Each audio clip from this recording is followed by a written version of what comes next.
श्री धाम वृंदावन का वास कैसे करें।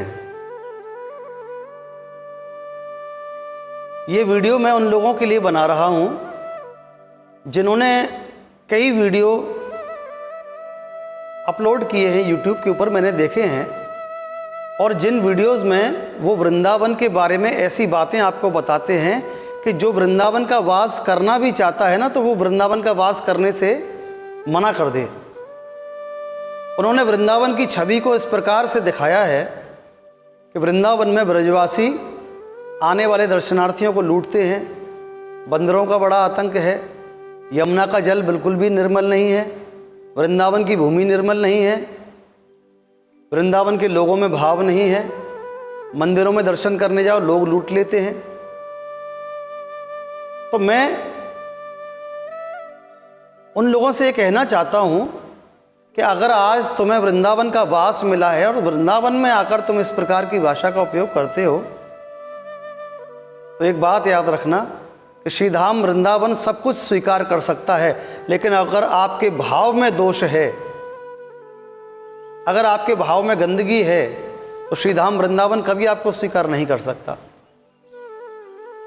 आप वृंदावन आके रहने लगो, वृंदावन का वास कर लो, कोई बड़ी बात नहीं, लेकिन श्री धाम वृंदावन भी आपके अंदर अगर वास करे, ये बहुत बड़ी बात है। पूरा जीवन व्यतीत हो जाता है लोगों का वृंदावन वास करते हुए, लेकिन वृंदावन उनके हृदय में वास नहीं कर पाता। क्यों?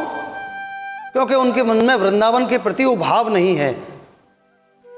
बस मन में आया, एक भूमि खरीद ली, आश्रम बना लिया, फ्लैट ले लिया, वृंदावन में रहने लगे, और वृंदावन में आके अपने आप को इतना सर्वसिद्ध समझ लेते हैं कि वृंदावन के प्रति ही ऐसी ऐसी बातें करने लगते हैं।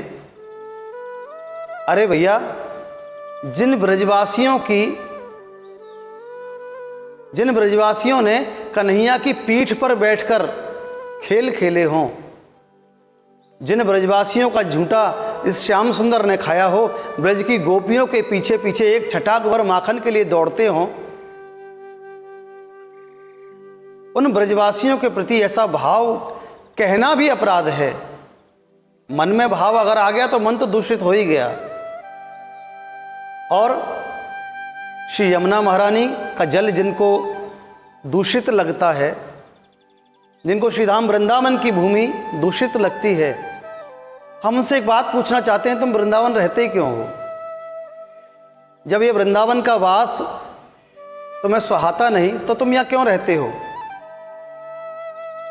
उन सभी लोगों से मैं ये कहना चाहता हूँ कि जो ऐसे वीडियो बनाते हैं या जो ऐसा भाव मन में रखते हैं, एक बात याद रखना कि अगर आपका मन दूषित है, आपका भाव दूषित है, आपके विचार दूषित हैं, तो श्री किशोरी जी का निज घर है श्री धाम वृंदावन।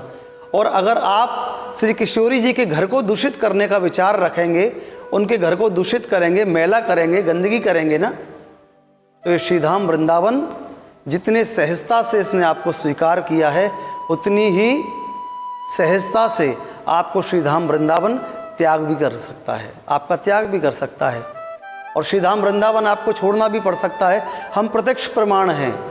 हमने अपने जीवन में कई ऐसे प्रमाण देखे हैं जिन्होंने ब्रजवासियों के प्रति, ब्रज के प्रति मन में दुर्व्यवहार रखा है, उनका वृंदावन हमेशा हमेशा के लिए छूट गया। हम इसके प्रत्यक्ष गवाह हैं।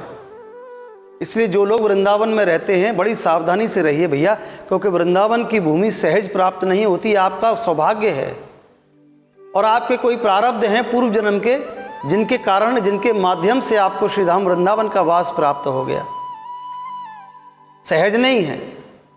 इसलिए जब भी ऐसे वीडियो बनाएं, सोच समझकर बनाएं, और वृंदावन रहें तो मन में वृंदावन के प्रति कृतज्ञता का भाव रखें कि वृंदावन की भूमि की करुणा कृपा है, जिसने हम जैसे अधम को, हम जैसे मलिन को भी स्वीकार करके वृंदावन में डाल रखा है। वृंदावन में हम पड़े हैं। ब्रज के रसिक संत कहते हैं कि अपने घर पर अगर 2 रोटी खाते हो ना, तो श्रीधाम वृंदावन में 4 रोटी खाना। अगर अपने घर पर 2 घंटे सोते हो तो वृंदावन में 8 घंटे सोना। बड़ा विचित्र भाव है। किसी ने पूछ लिया कि श्रीधाम वृंदावन आकर 8 घंटे सोएंगे तो भजन कब करेंगे? अगर घर पर 2 रोटी खाते हैं तो यहाँ 4 क्यों खाएं? तो संत ने बड़ा सुंदर उत्तर दिया कि श्रीधाम वृंदावन तो किशोरी जी की निज गोद है, और माँ की गोद में आने के बाद भी अगर बच्चे को विश्राम नहीं मिले, आराम नहीं मिले, तो फिर क्या लाभ? तो श्रीधाम वृंदावन में आओ। अगर यहाँ आकर आप सो भी रहे हो तो इस बात का दृढ़ विश्वास कर लेना कि यहाँ सोना भी भजन है। वृंदावन में अगर आप सो भी रहे हैं तो भी भजन हो रहा है। वृंदावन में अगर आप सांस ले रहे हैं तो भी भजन हो रहा है। वृंदावन में अगर आप चल रहे हैं तो भी भजन हो रहा है। वृंदावन में आप भोजन करते हैं तो भी भजन हो रहा है। वृंदावन में आप कुछ भी करते हैं, कोई बात भी करते हैं तो भी भजन हो रहा है। लेकिन वृंदावन में विचारों को दूषित ना करें, विचारों की गंदगी ना फैलाएं, वृंदावन का भाव स्वीकार करें और वृंदावन को उस भाव से स्वीकार करें कि इस वृंदावन की कृपा है, श्री बांके बिहारी लाल की कृपा है, श्री राधा वल्लभ लाल की कृपा है, श्री राधा रमन लाल की कृपा है कि हमें सहज स्वीकार कर कर हम जैसे अधम को भी अपने चरणों में लगा रखा है, अपने धाम में बिठा रखा है।